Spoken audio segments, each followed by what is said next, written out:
Donāts arī gatavojās Jāņiem. Lielajā Ozokalnā bija pulcēšanās vieta.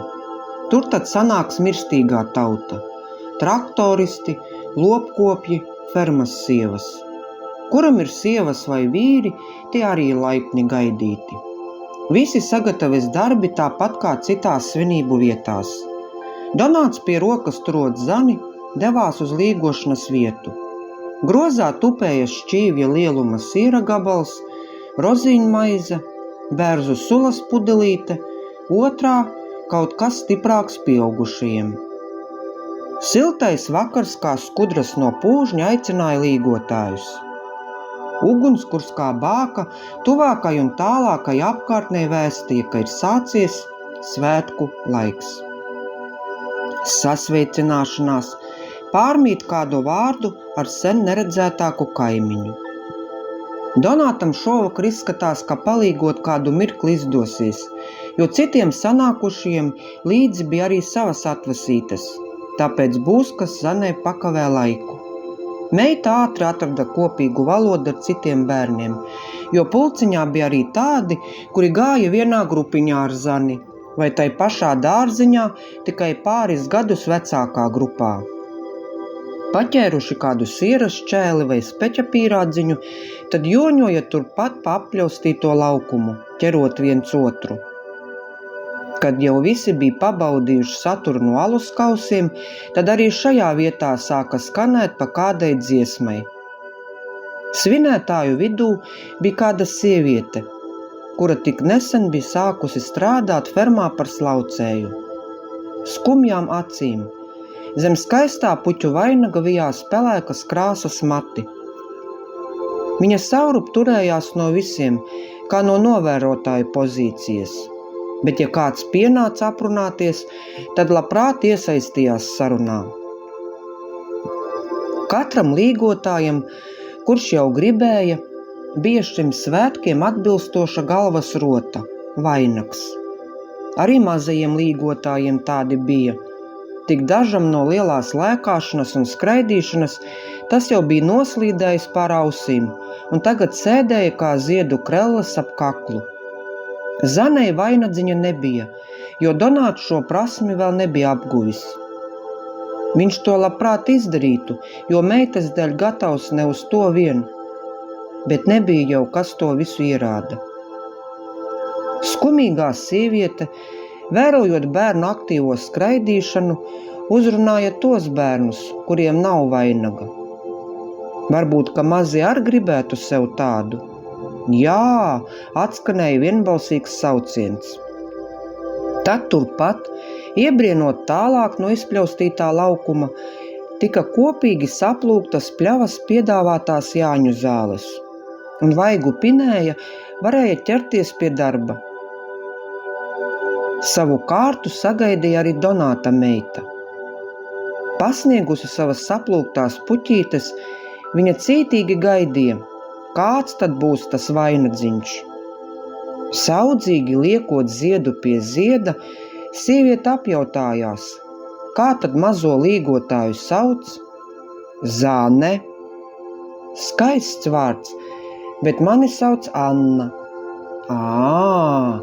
Novilka Zane un nepacietīgi gaidīja to mirkli, kad vainaga pinējas rokas, pacels ar nopīto ziedu virteni un piemērīs to visu ap galvu. Jo gaidot savu kārtu, Zane jau šos visus procesus noskatījusi un secinājusi, ka piemērīšana tad ir jau tas brīdis, kurš norāda, ka drīz vainags būs gatavs. Tas mirklis arī beidzot bija klāt. Zane ar lepnumu stāvēja ar uzpīto skaistumu mazajā galviņā. Paldies!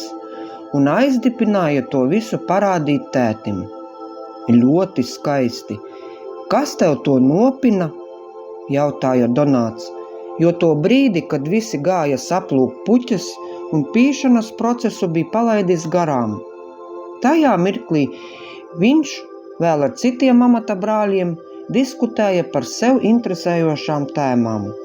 No Anna uzpina, noteica Zane ar tādu intonāciju, ka tēti, vai tad tu nezini, ka vainagus māk pīt Anna? Tagad meita kādu labu brīdi būs aizņemta ar vainaga apbrīnošanu un palielīšanos citiem bērniem.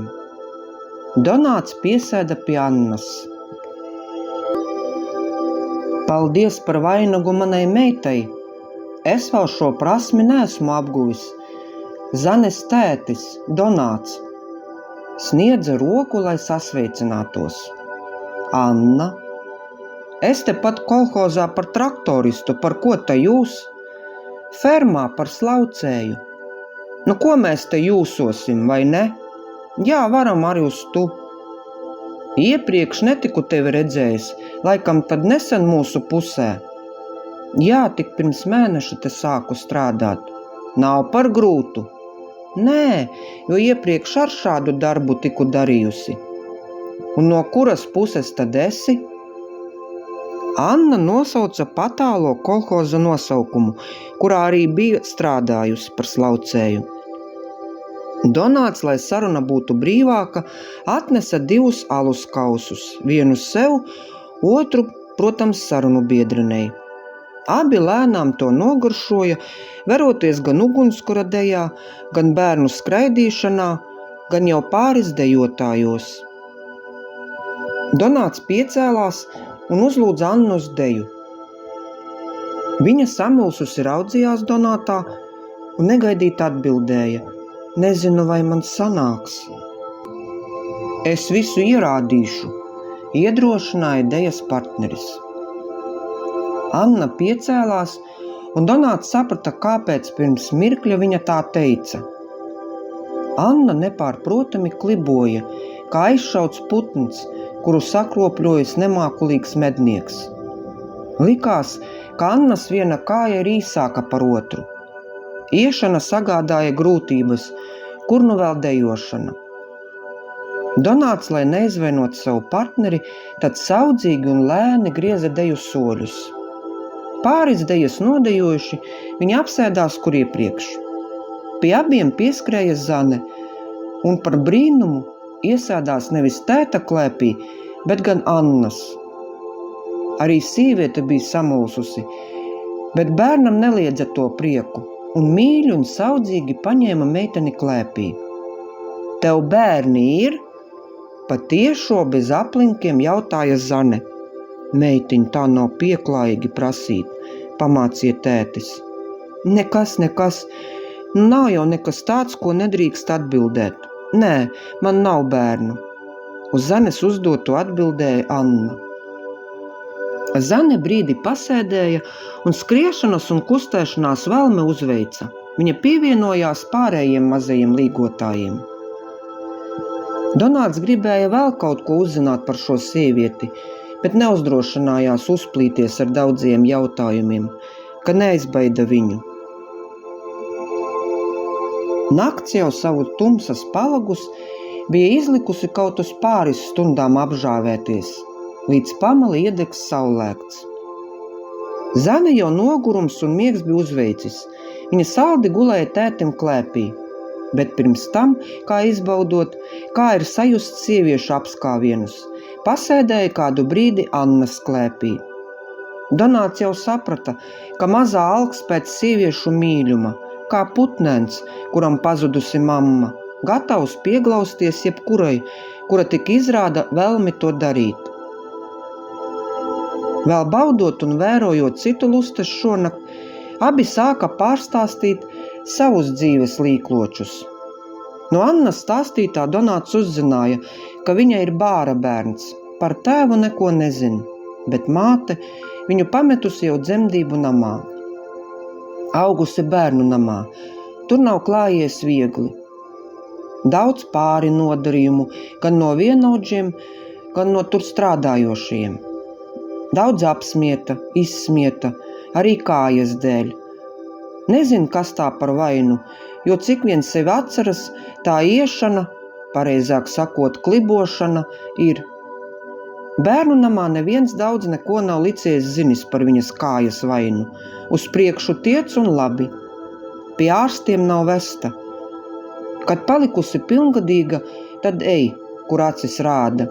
iedevuši vietu kopmītnē, nodrošinājuši ar darbu un tālāk visu pati. Atnākusi uz šo pusi, jo pirmkārt nespējusi izturēt to visu jēzgu, kas kopmītnēs, otrs, tur Anna apraujas, it kā šaubītos vai baidītos tālāk to stāstīt. Laikam apdomājusi, ja jau tik tālu tikusi un atklājusies, tad nav ko tur tālāk klusēt. Tad tas otrs, tajā kolhozā, kur par slaucēju strādājusi, esot bijis tāds priekšsēdētājs, kurš mīlējis, lai viss notiek pēc viņa prāta, visās jomās. Tad kādu rudens tumšo vakaru esot satrūkusies, ka fermas kūtī kāds stāv aiz muguras. Izbrīnu radīja tas, ka nevienam tur nevajadzēja būt, jo pati citām slaucējām piedāvājusi, ka visus darbus apdarīs pati, lai steidzoties mājās pie vīriem un bērniem. Pašu taču nav kas gaida, un tāpēc jau nav kur steigties. Aiz muguras stāvējis priekšsēdētājs. Tā licies dīvaini, ko tad viņš te fermā un vēl tik vēlu vakarā. Tad nu tuvojies Annai klāt, vienlaicīgi jau drebošām rokām, verot savu bikšu priekšu. Turpat nogāzis Annu siena kaudzē gar sienu. Tas varmāka bijis spēcīgs kā bullis, tāpēc Anna neko nav spējusi izdarīt. Pirms aiziešanas tik noteicis, ja kādam par šo kaut vienu vārdu, dzīves tev šeit vairs nebūs. Anna saprata tik vienu, dzīves tā kā tā nebūs, jo šie apciemojumi tātad būs regulāri, bet ja nu kādam tomēr izstāstīs, tad viņš noēdīs viņu no zemes virsas. Kas tad ir slaucējis stāstītais pret priekšsēdētāju teikto? Kuram tad vairāk ticēs? Jo viņš taču ir paraugs visiem, meistarīgi pilda savus pienākumus, sabiedrībai paraugs, kādam jābūt ir vīram un tēvam. Tāpēc nolēmusi, ka jātiek no turienes prom. Savu lēmumu paskaidrojusi, ka kopmītņu dzīve viņai nav izturama un slaucējas darbs tai kājai par grūtu, tāpēc dosies tuvāk uz pilsētu. Varbūt tur atradīsies darbs, kuru varēs veikt, nepiepūlot kāju. Tā arī nonākusi šeit. Donāts to visu noklausījās un kā atbalstu, ka saprot visu Annas pārdzīvoto, izstāsties savu raibo dzīvi. Gan par kopdzīvi ar sarmu, par tiem 8 gadiem, kurus ļāva sieva izbaudīt bez bērniem. Gan par to, kas un kā mainījās, kad pasaulē nāca Zane. Gan par to lēmumu, kuru vecajā gadā kā salūtu izšāva sieva. Arī par tiem pārējiem gadiem, kad viens audzina meitu. Anna varēja uzklausīt Donāta visu ilgi sirdī glabāto. Pēc sievas lēmuma par aiziešanu viņš vēl cerējis, ka varbūt pabaudot vientulību viņa nāks pie prāta. Gāja laiks, bet diemžēl nekā. Lūgties un pierunāt viņš zina, ka nav jēgas. Ja sarma ko pasaka, tad tā arī darīs. Tāda mērtiecīga sīviete, tikai šī īpašība reizēm ir vietā, bet reizēm var nodarīt ļaunu. Zane ir visa viņas dzīve. Bez meitas vairāk šai pasaulē viņam neviena cita nav. Nezinot, bet varbūt vīrieša lepnums iedragāts. Varbūt tāpēc viņš sarmai nelūksies un neizrādīs, ka nav viegli. Ja sieva būtu gribējusi, tad vērīgāk ieskatoties, viņa varēja saskatīt Donāta mīlošo sirdi un pats galvenais mazās Zanītes ilgas un skumjas pēc mammas. Bet ko tur vairs? Viss pamazām apdzīst. Viņi jau ar meitu abi ir iemācījušies ar visu tik galā. Vēl jau tā šķiršanās lieta priekšā. Bet arī ar to būs jātiek galā.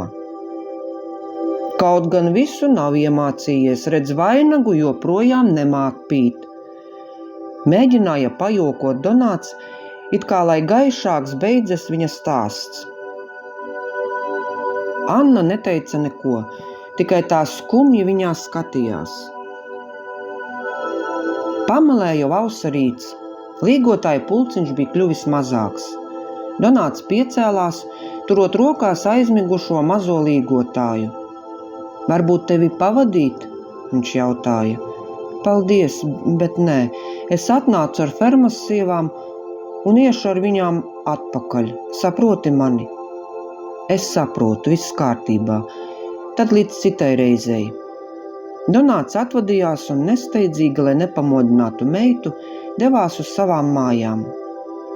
Anna noraudzējās viņam nopakaļ, tā it kā gribētu doties līdzi. Pagaidi, vēl nav laiks. Čukstēja pēdējās ogles ugunskurā. Šo stāstu sacerēja un ierunāja Dace Veikša.